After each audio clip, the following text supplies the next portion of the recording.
Once upon a time, there was a king whose only child was a girl. Now, the king had been very anxious to have a son, or at least a grandson, to come after him, but he was told by a prophet whom he consulted that his own daughter's son should kill him. This news terrified him so much that he determined never to let his daughter be married, for he thought it was better to have no grandson at all than to be killed by his grandson.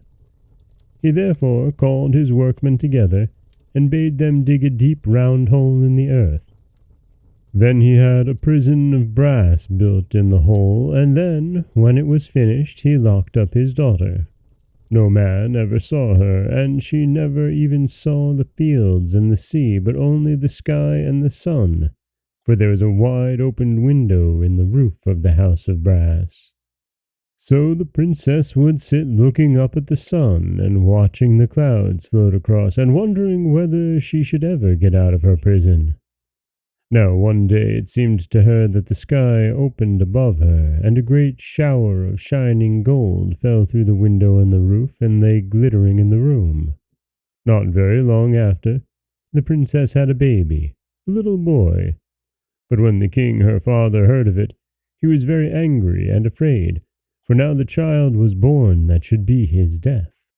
Yet cowardly as he was, he had not quite the heart to kill the princess and her baby outright, but he had them put in a huge brass-bound chest and thrust out to sea, that they might either be drowned or starved, or perhaps come to a country where they would be out of his way. So the princess and the baby floated and drifted in the chest on the sea all day and all night. But the baby was not afraid of the waves nor of the wind, for he did not know that they could hurt him, and he slept quite soundly. The princess sang a song over him, and this was her song. "Child, my child, how sound you sleep, though your mother's care is deep. You can lie with heart at rest in the narrow brass-bound chest. In the starless night and drear, you can sleep and never hear billows breaking and the cry of the night wind wandering by. In soft purple mantles sleeping, with your little face on mine, hearing not your mother weeping, and the breaking of the brine." Well, the daylight came at last, and the great chest was driven by the waves against the shore of an island. There the brass-bound chest lay, with the princess and her baby in it, till a man of that country came past and saw it, and dragged it onto the beach, and when he had broken it open, behold, there was a beautiful lady and a little boy. So he took them home, and was very kind to them, and brought up the boy till he was a young man. Now when the boy had come to his full strength, the king of that country fell in love with his mother, and wanted to marry her, but he knew that she would never part from her boy. So he thought of a plan to get rid of the boy, and this was his plan. A great queen of a country not far off was going to be married, and this king said that all his subjects must bring him wedding presents to give to her. And he made a feast to which he invited them all, and they all brought some presents. Some brought gold cups, and some brought necklaces of gold and amber. Some brought beautiful horses, but the boy had nothing, though he was the son of a princess, for his mother had nothing to give him. Then the rest of the company began to laugh at him, and the king said, "If you have nothing else to give, at least you might go and fetch the terrible head." The boy was proud, and spoke without thinking.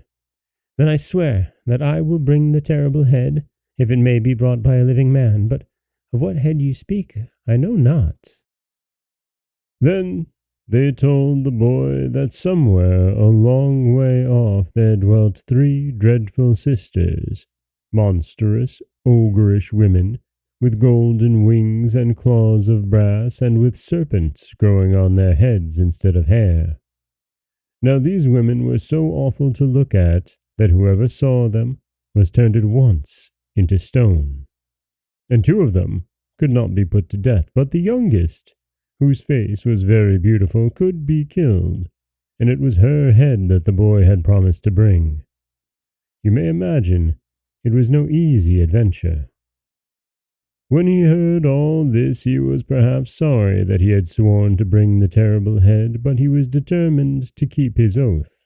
So he went out from the feast where they all sat drinking and making merry, and he walked alone beside the sea in the dusk of the evening, at the place where the great chest, with himself and his mother in it, had been cast ashore. There he went and sat down on a rock, looking towards the sea, and wondering how he should begin to fulfill his vow. Then he felt someone touch him on the shoulder, and he turned and saw a young man like a king's son, having with him a tall and beautiful lady whose blue eyes shone like stars. They were taller than mortal men, and the young man had a staff in his hand with golden wings on it, and 2 golden serpents twisted round it, and he had wings on his cap and on his shoes. He spoke to the boy, and asked him why he was so unhappy, and the boy told him how he had sworn to bring the terrible head, and knew not how to begin to set about the adventure. Then the beautiful lady also spoke, and said that it was a foolish oath and a hasty, but it might be kept if a brave man had sworn it. Then the boy answered that he was not afraid, if only he knew the way. Then the lady said that to kill the dreadful woman with the golden wings and the brass claws, and to cut off her head, he needed 3 things.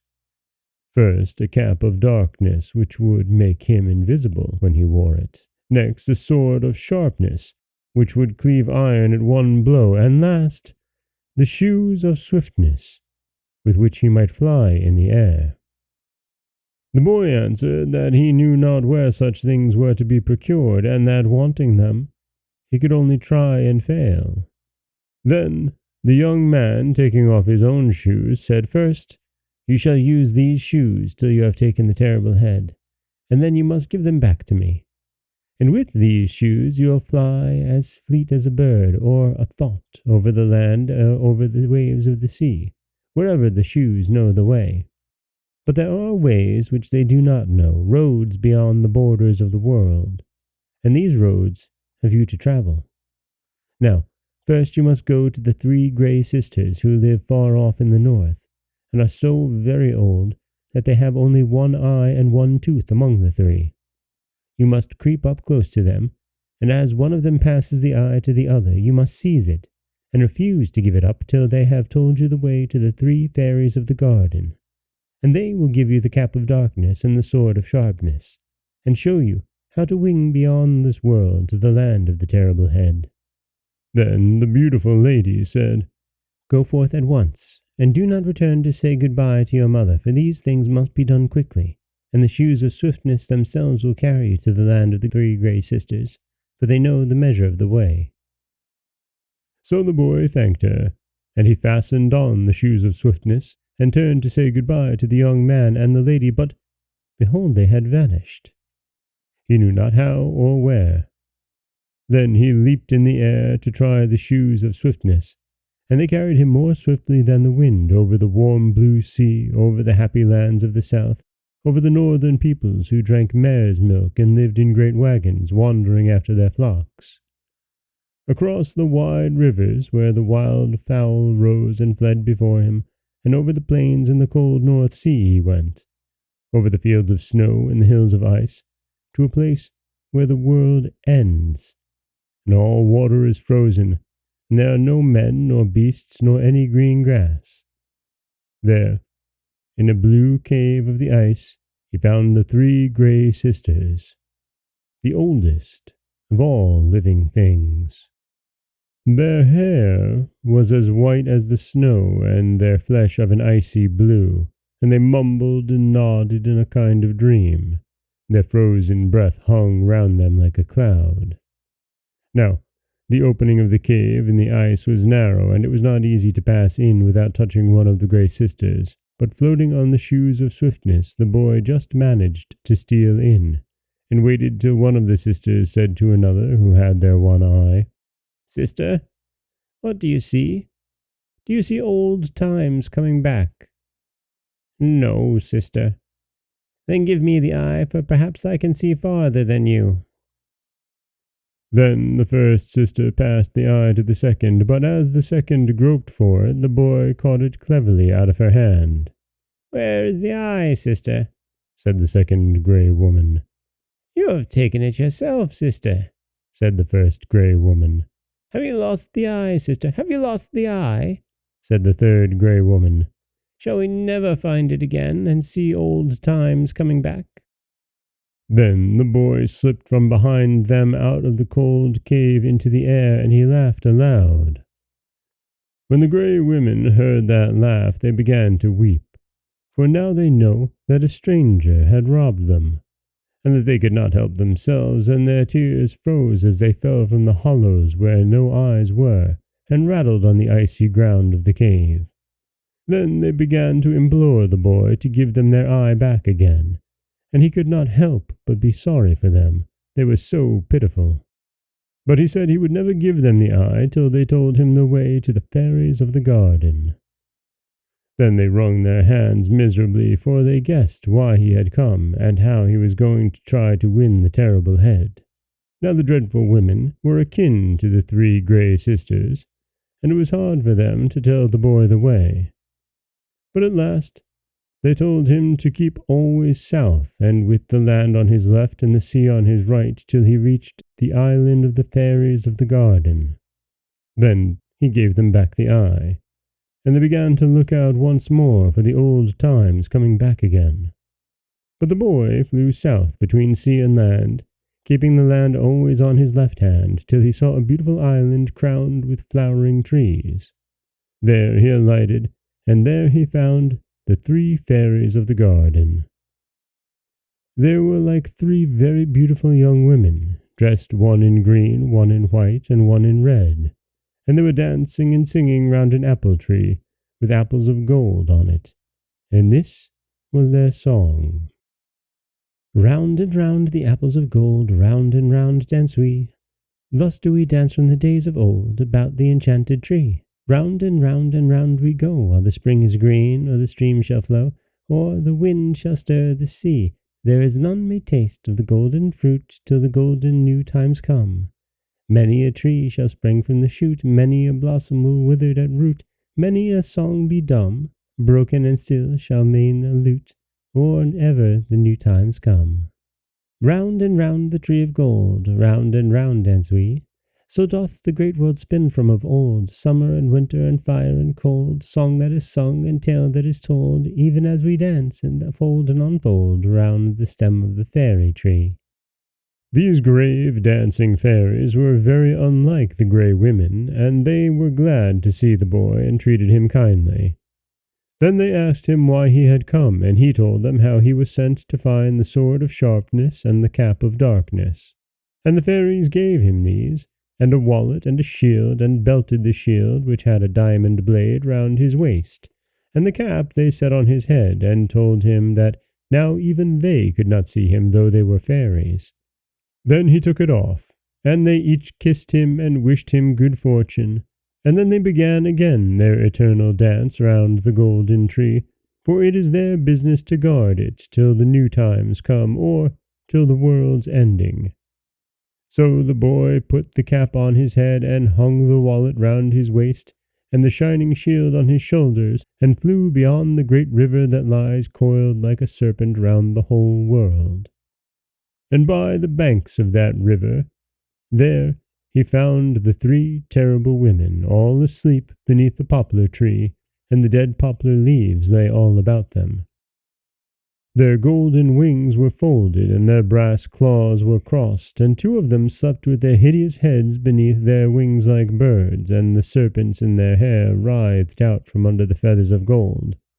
But the youngest slept between her two sisters, and she lay on her back, with her beautiful, sad face turned to the sky, and, though she slept, her eyes were wide open. If the boy had seen her, he would have been changed into stone by the terror and the pity of it. She was so awful, but he had thought of a plan for killing her without looking on her face. As soon as he caught sight of the three from far, he took the shining shield from his shoulders and held it up like a mirror, so that he saw the dreadful women reflected in it, and did not see the terrible head itself. Then He came nearer and nearer, till he reckoned that he was within a sword stroke of the youngest, and he guessed where he should strike a back blow behind him. Then he drew the sword of sharpness and struck once, and the terrible head was cut from the shoulders of the creature, and the blood leaped out and struck him like a blow. But he thrust the terrible head into his wallet, and flew away without looking behind. Then the two dreadful sisters who were left wakened, and rose into the air like great birds, and though they could not see him because of his cap of darkness, they flew after him up the wind, following by the scent through the clouds, like hounds hunting in a wood.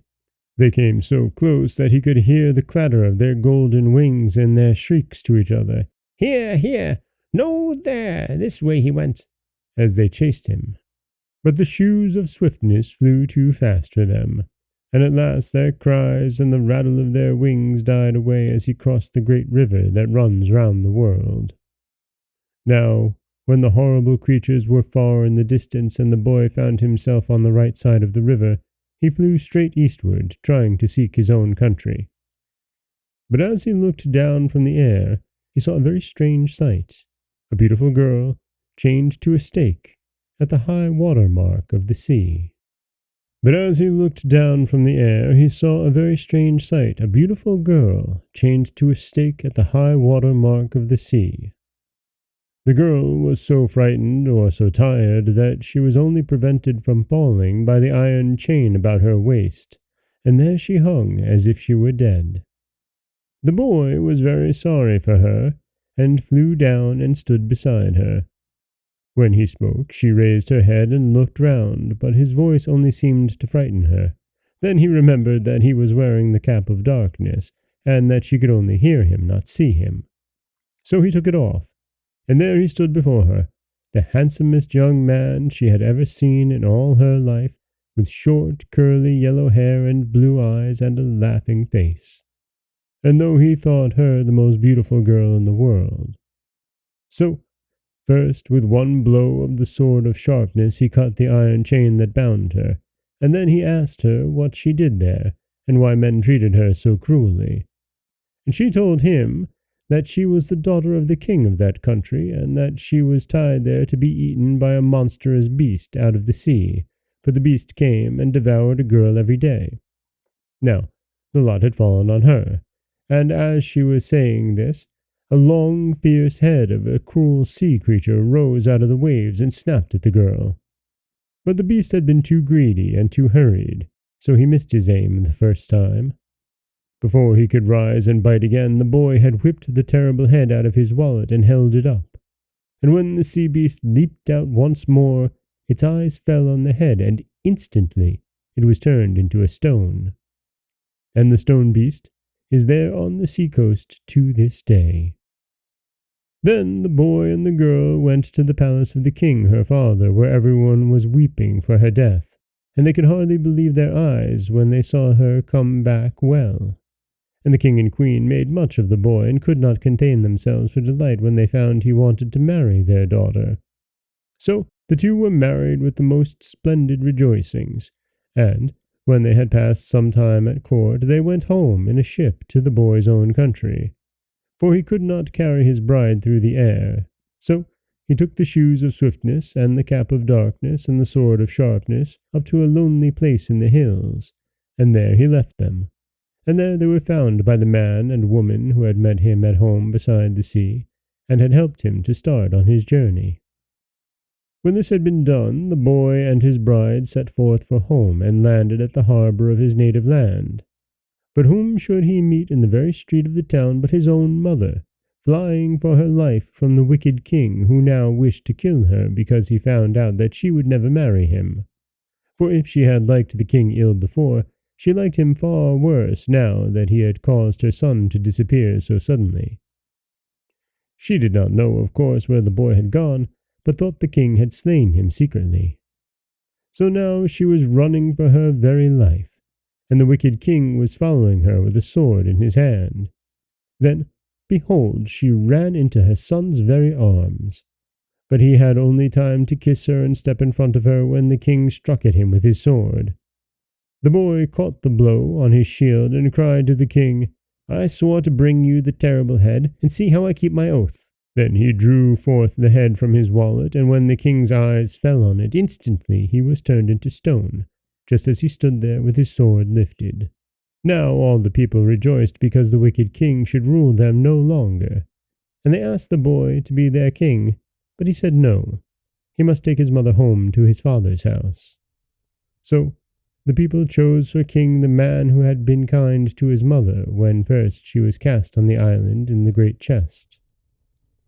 Presently the boy and his mother and his wife set sail for his mother's own country, from which she had been driven so unkindly. But on the way they stayed at the court of a king, and it happened that he was holding games and giving prizes to the best runners, boxers, and quoit throwers. Then the boy would try his strength with the rest, but he threw the quoit so far that it went beyond what had ever been thrown before, and fell in the crowd, striking a man so that he died. Now this man was no other than the father of the boy's mother, who had fled away from his own kingdom for fear his grandson should find him and kill him after all. Thus he was destroyed by his own cowardice and by chance, and thus the prophecy was fulfilled. But the boy and his wife and his mother went back to the kingdom that was theirs, and lived long and happily after all of their troubles.